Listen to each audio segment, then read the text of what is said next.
Salut tout le monde, bienvenue dans cette nouvelle vidéo. Donc on va revenir assez vite sur koh donc voilà, qui était un épisode plutôt sympa, malgré qu'il a encore quelques défauts, mais on va sûrement en parler en conclusion parce que pour moi il y a vraiment un truc qui ne va pas avec koh depuis peut-être une ou deux saisons, mais qui n'est pas de la faute de ceux que le public a tendance à pointer du doigt.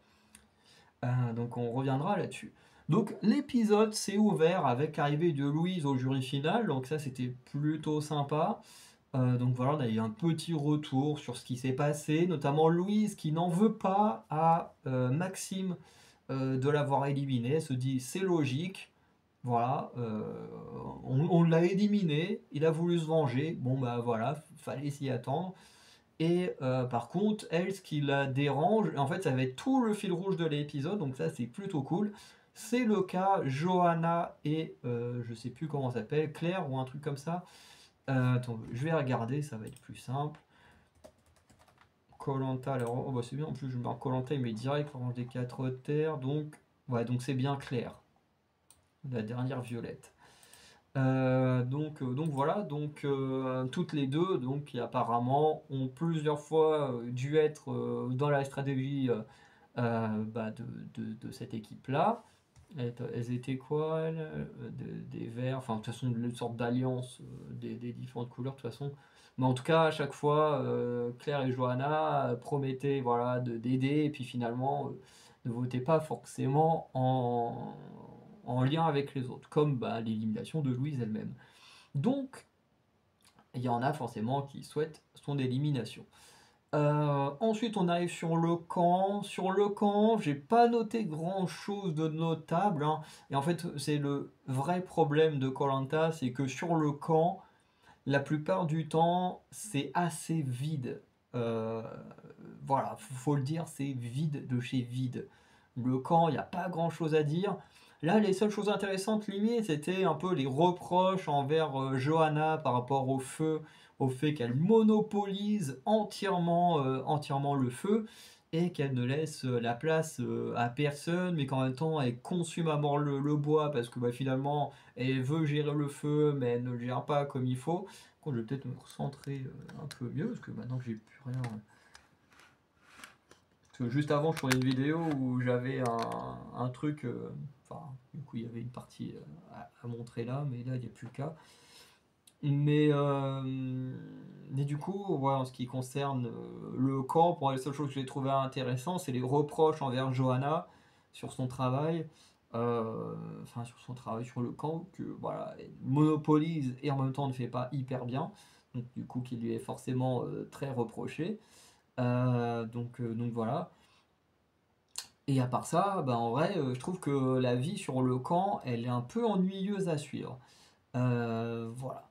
Ensuite, on passe à la première épreuve. Donc la première épreuve, c'est l'épreuve de la boue, donc épreuve classique. Donc ça, c'est plutôt cool.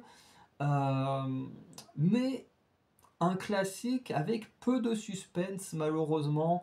Euh, Parce que l'épreuve a été revisitée sur le final, dans le sens où habituellement faut remplir les seaux et tout, et ensuite tu fais la pesée. Or ici, en fait, c'est le premier qui arrive à faire basculer son seau qui a gagné. Et en fait, ce que je trouve dommage,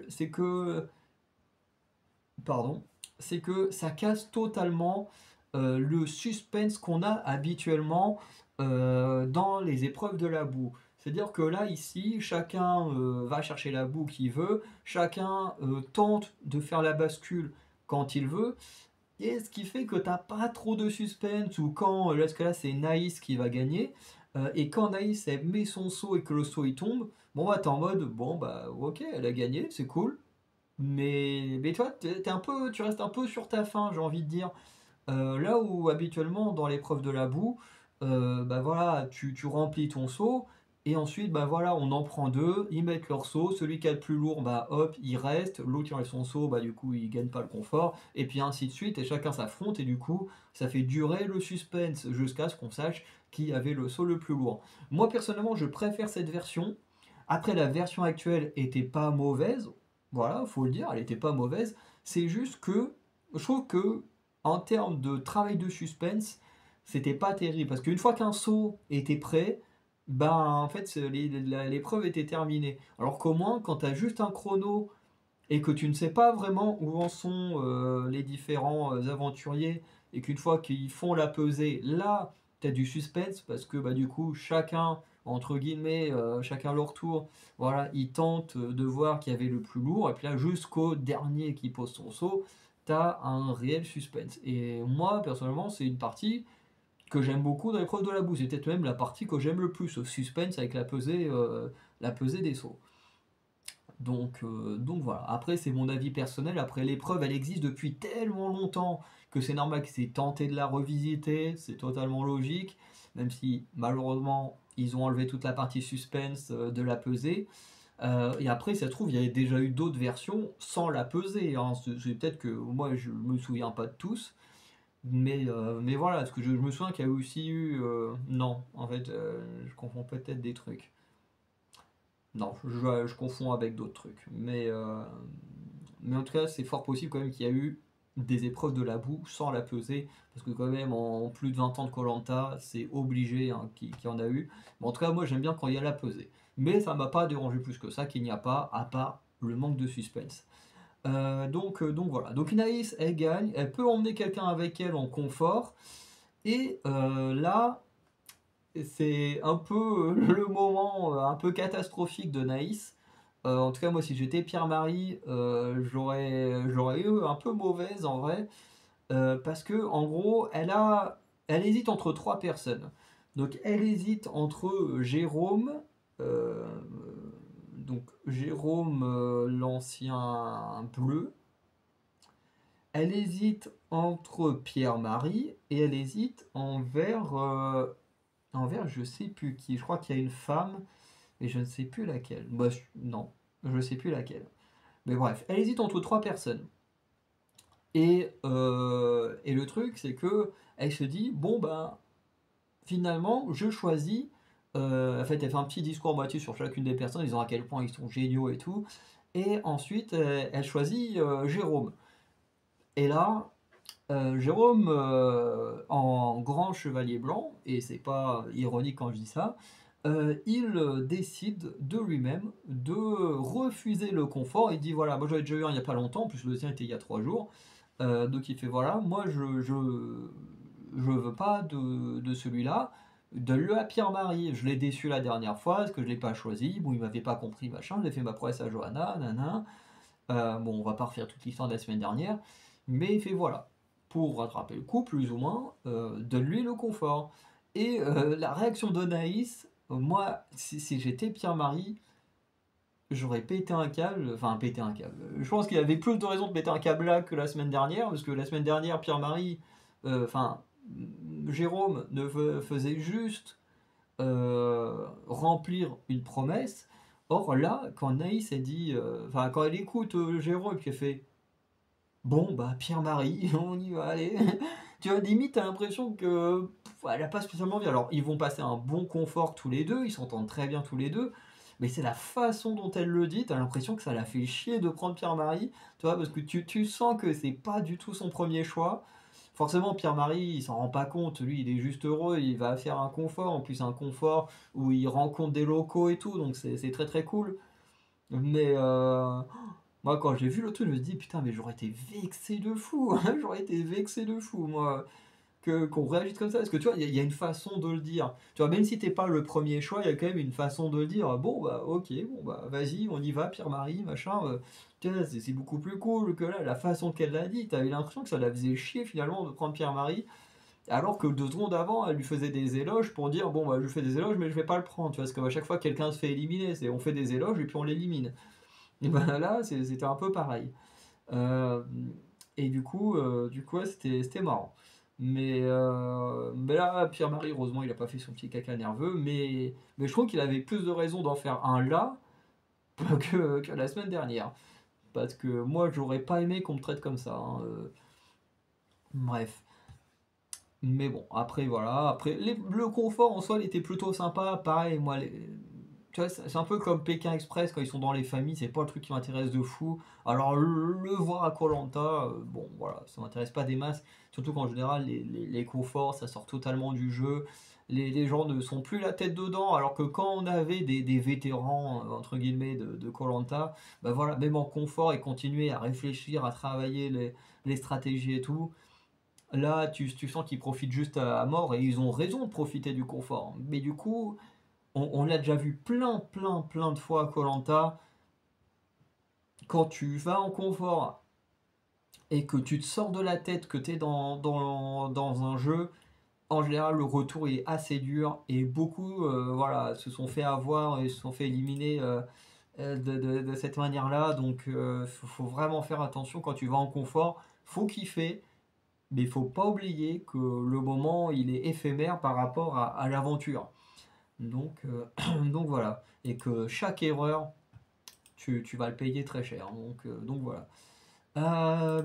Ensuite, bah, sur le camp, il s'est pas passé à nouveau grand chose d'intéressant. D'ailleurs, ce que j'ai raconté sur Johanna, je sais même plus si c'était avant l'épreuve de confort ou après.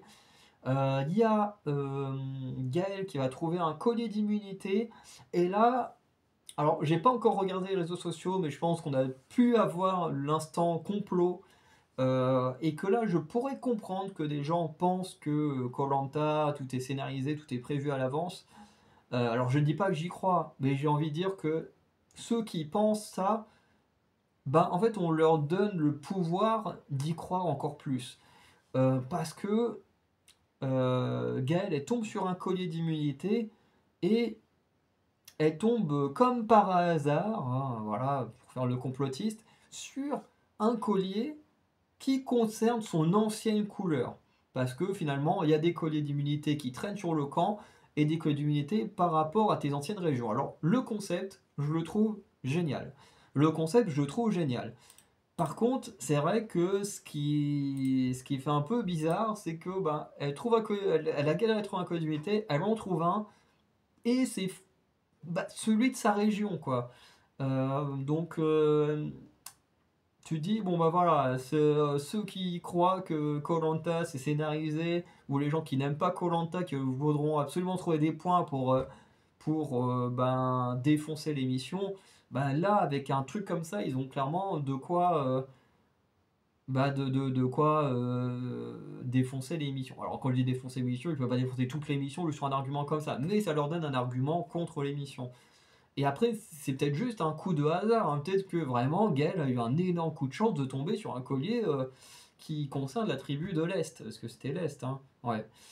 Donc voilà, peut-être qu'elle a eu beaucoup de chance, peut-être hein, qu'il n'y a pas eu de chance et que voilà, hein, on sait que la production hein, aime bien influencer, hein, des fois à travers les journalistes quand ils posent des questions aux aventuriers et tout. Mais après, est-ce qu'ils vont jusqu'à ce point-là de mettre des colliers et tout, ça j'en sais rien. Enfin, des colliers quand quelqu'un cherche à certains endroits, je ne sais pas. Je sais qu'il y a des rumeurs, machin. Moi, je préfère ne pas y croire et vivre l'aventure comme un innocent, voilà, de ne pas penser à ces choses-là. Mais en tout cas, voilà, je trouve que c'est. Si c'est qu'un coup de chance, c'est bien. Si c'est pas un coup de chance, c'est très dommage. Mais en tout cas, j'aime l'idée de colliers liés aux régions. C'est-à-dire que là, par exemple, Gaëlle, avec son collier, elle peut le jouer bah, quand elle veut, forcément, on est dans la dernière partie du jeu, mais elle ne peut pas le donner à n'importe qui. Si elle veut le donner, elle peut le donner qu'à un ancien verre. Et ça, c'est cool. Et comme elle le dit, et elle est hyper intelligente quand elle dit ça, et c'est pour ça que Gaëlle, je sais pas ce qu'elle nous a foutu la semaine dernière, au conseil, surtout qu'en plus, quelqu'un dans les commentaires a fait des recaps pour corriger un peu ce que j'avais dit à certains moments, et qui du coup montre qu'elle était encore moins légitime à ouvrir sa bouche à ce moment-là pour défendre Louise. Mais, euh, mais en dehors de ça, elle est quand même très douée sur l'aspect survie et tout ça. Donc vraiment Gaëlle, je sais pas quoi en penser. Il y a des aspects bah, qui me dérangent et en même temps, à chaque fois que je la vois dans la survie, je me dis putain elle est trop cool dans la survie. Donc je sais pas trop quoi penser d'elle. Donc voilà. Et puis elle a une réflexion, comme je dis, qui est très intéressante, quand elle dit, bon, bah, s'il y a des colliers par région, bah, faut que je trouve tous les autres colliers, parce que bah, si je les trouve, bah, il peut pas les utiliser s'il ne les trouve pas. Et en plus, bah, comme ils sont pas région, ben moi je peux pas les utiliser, donc au final personne peut les utiliser. Donc c'est juste incroyable comme stratégie. Tu voles tous les colliers, personne peut les utiliser, même toi tu peux pas, mais de toute façon personne ne le sait, tant qu'ils en ont pas trouvé. Mais toi tu peux quand même faire croire que c'est un vrai collier d'immunité classique, et tant que les autres ils savent pas qu'il y a des colliers par région. Tu peux bluffer à mort, tu peux et bluffer avec un vrai collier mais tu ne peux pas l'utiliser. Franchement, il y a de quoi faire des stratégies de fou. Ou si tu as un allié sûr d'une autre couleur, bah, si tu as sa couleur, hop, tu joues avec. Enfin bref, il y a tellement de choses à faire avec ce concept que bref, je trouve ça trop cool. Donc voilà, donc j'arrête pas d'avoir ce truc là, c'est chiant. Bref. Donc voilà. Ensuite, on a eu l'épreuve d'immunité. Donc l'épreuve d'immunité, elle était plutôt cool. Donc c'était une immunité qui jouait sur l'équilibre, où ils étaient sur une sorte de balance avec une corde sous la tête, ils se tenaient et en même temps, enfin ils se tenaient à une main et en même temps il y avait une boule là sur, enfin une boule sur une sorte de rail. Il fallait faire en sorte qu'il ne tombe pas. Donc c'était une bonne épreuve. Moi j'ai plutôt bien aimé. J'avais même très envie d'y participer. Ce genre d'épreuve, moi je vous dis, mais ça doit être trop cool à participer. Euh, Même si je pense que j'aurais pas forcément été hyper bon. Alors j'ai un très bon équilibre. Bah, alors là, dès qu'ils ont commencé à décaler le rail, on va appeler ça le rail, alors là je me suis dit, mais c'est foutu. C'est trop, ça devient trop compliqué. Mais c'était sympa. En plus, c'est Pierre-Marie qui l'emporte. Donc voilà, plutôt cool pour lui, même si je l'aime pas plus que ça. De toute façon, j'ai pas de favori à koh. Même si Maxime, en tout cas, voilà, j'ai beaucoup aimé la semaine dernière. Sur cet épisode, il a quand même été beaucoup plus discret. Il n'a pas tant été décisif dans les stratégies comme a voulu nous le montrer la bande-annonce. Mais, euh, mais en tout cas, c'est celui que j'apprécie le plus. Voilà, pas au point d'être un favori, mais celui que j'apprécie le plus, avec Jérôme de l'Ouest, qui est plutôt pas mal. Noémie de l'Ouest, que j'aimais bien aussi au début, et puis après, bon, j'ai un peu décroché, hein, vous l'avez vu, avec la réunification et tout, donc voilà, ouais, Noémie, Maxime, Jérôme de l'Ouest, trois aventuriers que j'aime bien, donc voilà, on verra. Euh, donc voilà, et puis bon ben voilà, Pierre-Marie qui gagne l'immunité, Johanna qui a une voix contre elle, puisque ben, celui qui faisait tomber sa boule en premier bah, devait mettre son nom sur un bout de papier, donc voilà. Et après, pareil, il n'y a pas eu grand-chose d'intéressant entre l'immunité et le conseil, parce que ce dont je vais parler, je ne sais plus à quel moment ça a eu, mais je crois que ça a eu lieu sur des jours différents. C'est Johanna, et oui, en fait, c'est même sûr que ça a eu lieu sur des jours différents. C'est Johanna qui a tenté une stratégie et qui n'a pas très bien fonctionné. Et en fait, le problème de Johanna dans sa stratégie, c'est qu'en fait, elle faisait dire des choses d'autres personnes euh, qui n'étaient pas là et qui n'ont pas forcément dit quelque chose. C'est-à-dire que par exemple, à un moment donné, elle va voir, je sais plus qui, je me demande si c'est pas Céline, et en fait, elle essaye de lui faire croire des choses qu'aurait pu dire Naïs, parce que Naïs, elle est au confort, donc Naïs ne peut pas se défendre, Naïs, elle est pas là. Et du coup, voilà, elle tente de dire oui, Naïs, machin. Elle essaie de l'embrouiller parce que Naïs a pas pris telle personne au confort, donc elle essaie de faire croire qu'elle est vénère et tout. Enfin, ouais. En fait, elle essaie de faire croire des choses par rapport à des propos que Naïs aurait dit. Et en fait, elle essaie de monter une sorte de stratégie là-dessus, sur machin a dit ça, alors que bah en fait, n'importe qui peut aller vérifier l'info en fait. Et c'est là le gros point noir de la stratégie de, comment dire, de Johanna. C'est-à-dire que quand elle dit oui, je sais plus comment elle dit ça, mais quand elle dit oui, Naïs a promis tel truc, et puis elle n'a pas tenu sa parole, machin, donc faut s'en méfier, nanana. Euh, le truc, c'est que, bah, en fait, quand Naïs elle revient du confort, n'importe qui peut lui demander si c'est vrai. Notamment ses alliés peuvent aller voir, bon bah ok, c'est vrai que t'as fait telle promesse, c'est vrai que t'as dit tel truc, c'est vrai que machin. Et puis bah en fait, elle a juste à répondre, et en fait tout le monde sait que du coup que Johanna elle raconte n'importe quoi. Et en fait c'est là où sa stratégie elle est trop bancale. C'est-à-dire qu'au lieu de faire une stratégie, par exemple sur des propos de... Parce que si son idée c'est de se baser sur des propos d'autres aventuriers, bah prends ceux de ceux qui ont été éliminés.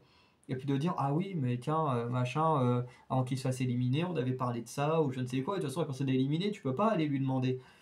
Que faire une stratégie sur des propos d'une personne qui va revenir dans quelques heures, c'est pas ouf, parce que ben les autres ils vont aller parler avec cette personne, les autres ils vont récolter des informations. Et ça je trouvais ça dommage qu'on le montre pas, des gens qui ont pu aller parler avec Naïs et tout, ou peut-être que je m'en souviens pas parce que j'ai vu l'épisode ce midi, mais je trouve qu'il manque quand même des petits trucs à l'écran, ce qui est un peu dommage.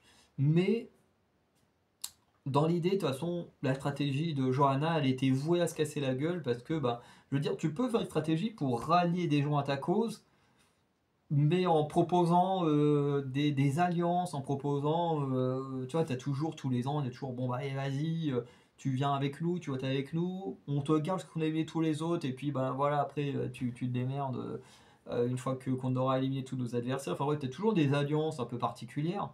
Mais en général, ces alliances-là ne se basent pas sur des propos de telle personne a dit ça, et la personne qui a dit ça, bah, tu peux aller checker l'info direct à la source.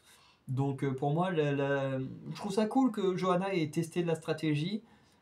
Ce qui est dommage, c'est qu'elle l'ait mal fait. Parce que bah, du coup, on arrive au conseil. Au conseil, on a 11 votes sur 13 sur Johanna. Donc Johanna et Claire ont voté contre Naïs, et tous les autres, donc plus vote noir, plus vote de Johanna sur elle-même parce qu'elle a perdu l'épreuve d'immunité, enfin, elle a été la première à faire tomber sa boule, bah du coup elle reçoit 11 voix contre elle sur 13, c'est énorme. Et je pense que le fait que sa stratégie soit pas bonne du tout a beaucoup joué sur le fait que tout le monde se soit retourné contre elle. Bon, déjà, beaucoup en voulaient à Claire et Johanna d'être un peu des girouettes, voilà, d'aller un peu à droite à gauche et de jamais suivre les stratégies, les alliances correctement. Donc déjà ça voulait les éliminer. Et quand en plus Johanna elle fait une stratégie pour éliminer Naïs en donnant des propos à Naïs qu'elle n'a pas forcément dit, bon bah là automatiquement, tac, c'était facile d'avoir une cible sur d'autres Johanna, plus la voix qu'elle avait déjà contre elle. Bon bah là, c'était nickel, tu dis, il n'y a pas de question, tu vois, faut ramener quelqu'un vers nous parce qu'il y aura une égalité. Là tu dis, bah, si juste l'autre groupe il vote contre Johanna et que l'autre moitié vote contre nous, de toute façon, dans tous les cas, Johanna elle dégage. Donc il y a pas mal de facteurs qui ont joué contre Johanna, mais je pense que le plus gros facteur, c'est sa stratégie, son manque, j'ai envie de dire, de, je vais pas dire de parole, mais de ne pas rester dans les alliances qu'elle a tenté de mettre en place, et que final, après, de continuer à en mettre un peu d'autres à droite à gauche, et que bah, finalement, bah, tout s'est retourné contre elle. Et on le sait à koh, quand tu commences à trop aller voir tout le monde, tu finis par dégager. Donc, faut faire attention avec ce genre de stratégie. Quand tu fais de la stratégie, ce qu'il faut, c'est que, ou quand tu veux créer une alliance, c'est qu'il faut trouver des gens sûrs et garder ces gens sûrs avec toi. Faut pas commencer à aller voir tout le monde et tout. Parce que quand tu commences à aller voir tout le monde, il y a encore une ou deux saisons, je sais plus dans quelle saison, ni quel aventurier ou aventurière, mais je me souviens qu'il y avait une personne qui, pareil, faisait ça, aller voir un peu tout le monde, aller mettre en place un peu des alliances avec tout le monde, parce que la personne avait trop peur de se faire limite, donc elle voulait être bien avec tout le monde, et au final, bah, ça l'a dégagé, parce que, bah oui, du final, à force de vouloir être trop cool et à vouloir créer des trucs avec tout le monde, bah, tu deviens un méga suspect, et puis bah hop, on finit par t'éliminer. Donc faut vraiment faire très attention à la façon de faire ses alliances, de faire ses stratégies. Et bon, bah là, on l'a vu avec Johanna, hein, c'est clairement le cas que je présente et qui s'est produit. Bref. Donc, épisode que j'ai trouvé plutôt sympa. En plus, l'épisode, au lieu de durer quasiment 2 heures comme la semaine dernière, là, il a duré qu'1 heure et demie, donc c'était beaucoup plus digeste. Et quand je dis 1 heure et demie, c'est sans compter les pubs, bien sûr. Donc voilà. Euh, mais mon seul problème, en fait, c'est que avec cette saison-là, et sûrement celle d'avant, même certaines d'avant, c'est que, bah, en fait, dès qu'on est sur le camp, j'ai l'impression qu'on se fait chier. Et je suis désolé de le dire, hein, j'aime beaucoup koh, mais quand on est sur le camp, je me fais chier. Alors après, il y a aussi le cas, hein, ça se voit à mes yeux, hein, que je suis fatigué de fou. Voilà, alors après, j'ai pas un bon rythme de sommeil et tout, mais on va pas dire que juste à cause de mon sommeil, koh c'est devenu moins bien. Je veux dire, Ça peut pas être ça, le seul problème. Pour moi, il y a un problème très grand. Et comme je disais, souvent, beaucoup de gens, quand koh leur plaît moins, automatiquement ils sont en mode oui, de toute façon, c'est les aventuriers, ils sont moins bien qu'avant, machin, nanana. Alors c'est vrai que ça fait quelques années qu'on n'a pas eu de grosses figures qui se sont créées comme les premières saisons. C'est vrai que quand tu regardes les premières saisons, euh, au moins jusqu'à la 11e, à chaque fois, tu avais quasiment des grosses figures. Je veux dire, bon, on va dire à partir de la troisième, parce que la première saison n'est pas forcément de nom, à part, je crois, Raphaël qui avait pêché le requin. Bon, saison 2 je l'ai jamais vu en entier, donc c'est difficile à dire. Mais tu vois, saison 3 t'avais quand même Moundir, même si, bon, son caractère, je n'étais pas fan, mais bon, on avait quand même Moundir qui avait marqué les gens. Saison 4 je m'en souviens pas trop de celle-là. Saison 5 t'avais clairement Mohamed qui était incroyable. Saison 6 c'est qui la saison 6? C'est François David. Oui, la saison avec François David, pareil, qui était vraiment très cool. Ensuite, on a eu Grégoire. Ensuite, on a eu Freddy. Et puis ensuite, on a eu Claude. Et puis on a eu Théoura. Voilà, après il y a eu quelques autres gros visages hein, comme Marc, mais bon, moi, sa saison, moi j'avais commencé, j'ai pas du tout kiffé, donc j'ai jamais vu en entier celle de Marc, mais je sais que c'est quand même une grosse pointure quand on écoute les gens. Mais voilà, je veux dire, on pourrait prendre d'autres aventuriers, Jade Clémence, mais bon, Clémence c'était quand même une aventurière qui était quand même très cachée dans sa première saison, qui s'est révélée pour moi beaucoup plus tard. Mais je veux dire, on avait quand même des gros noms, des grosses personnes qui ressortaient de toutes ces aventures parmi les premières saisons. Quand tu voyais des All-Stars, t'avais l'impression d'avoir quasiment que des stars, quoi, tellement il y avait beaucoup de gros noms qui ressortaient grâce à des rivalités, des trucs de dingue. Et bah là, j'ai l'impression que ces dernières années, alors oui, il y a des gens comme Frédéric et tout qui sont très cool, mais tu vois, il y a pas la même, on n'a pas la même aura qu'avant. Et du coup, je comprends les gens qui disent oui, les aventuriers, c'est moins bien, machin et tout. En fait, pour moi, les aventuriers ne sont pas le problème. Moi, j'ai absolument rien contre les aventuriers de ces dernières années. En fait, le problème pour moi, c'est la production.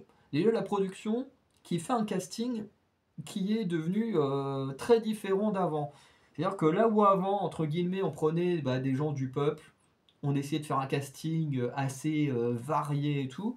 Aujourd'hui, quand tu regardes le casting, bah déjà, c'est beaucoup de sportifs de haut niveau. Déjà, tu as l'impression que si t'es pas un sportif de haut niveau, bah tu perds des places. Si t'as pas fait des accomplissements de fou, comme gravir des montagnes, je sais pas, faire le tour de la planète en vélo, bon bien sûr j'exagère, mais bah déjà, si t'as pas ça, bah pareil, t'as l'impression que tu perds des places. Si t'as pas vécu un truc grave dans ta vie, comme il y a eu le cas avec Meissa qui avait été brûlé, je sais pas combien de degrés. Et puis on a vu pareil avec Pékin Express cette année où tu as une personne voilà, qui est en rémission du cancer et tout. Et tu te dis en fait, voilà, le casting de koh en fait, il s'est énormément transformé et il est devenu moins intéressant qu'avant. Mais c'est pas la faute des aventuriers. Les aventuriers, eux, ils sont comme tout le monde, ils ont envie de vivre une aventure. On leur donne cette possibilité, donc ils la font. C'est pas leur faute. La faute, c'est très clairement celui du casting, enfin des personnes qui font le casting, qui ont aujourd'hui un calendrier différent d'avant. Là où avant on prenait un peu, entre guillemets, n'importe qui, ou des gens pour faire le divertissement, un peu comme Moundir et tout ça, aujourd'hui on prend des gens plus pour le parcours qu'ils ont eu avant que ce qu'ils vont faire dans l'aventure.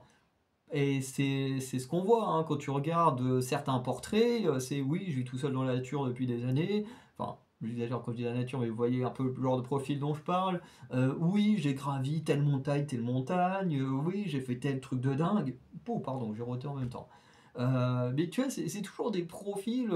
Tu vois, tu vois, moi je me dis, si j'allais à koh techniquement, si j'avais mon âge il y a 15 ans, j'en suis sûr que mon profil il aurait vachement plu parce que sportivement je suis très fort. Enfin, je me jette pas des fleurs comme ça. Hein, je suis pas du genre narcissique et tout. Mais en vrai, je suis quand même quelqu'un qui est polyvalent sur absolument tous les sports que j'ai pratiqués. C'est-à-dire au moins une quarantaine ou une cinquantaine parce que, bah, comme je disais, dans certaines vidéos, je fais partie d'un club de multisport, donc tous les ans on teste pas mal de sports. Bon, il y en a quand même pas mal qui reviennent chaque année, mais après j'ai fait pas mal de sports à la fac ou avant et tout. Donc des sports, j'en ai testé énormément. Et à chaque fois, je suis parmi les meilleurs dans chacun des sports que j'ai testés.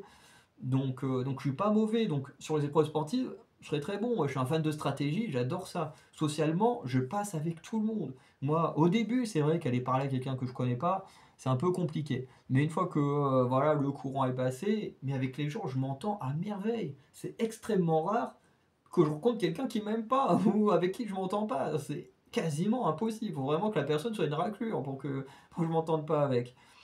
Et voilà.